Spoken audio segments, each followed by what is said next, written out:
انا لو قمت وقعدتك هحس بعد دقيقة واحدة اني مسؤول عنك، فهفضل واقف جنبك ليه؟ علشان محدش يدوس على رجلك وهو معدي في الطرقة. الهي ربنا يسترك.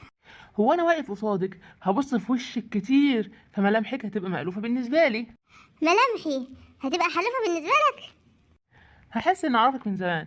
ده وهم الديجافو مش اكتر. ايوه. وارد اني اشوف حد في المترو بيبصلك بصة كده ولا كده.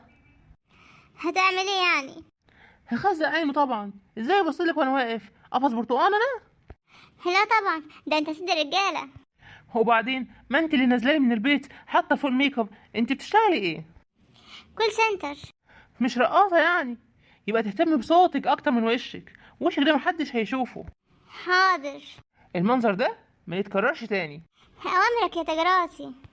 هتنزلي من المترو قلبي هياكلني عليكي. همشي وراك عشان اتاكد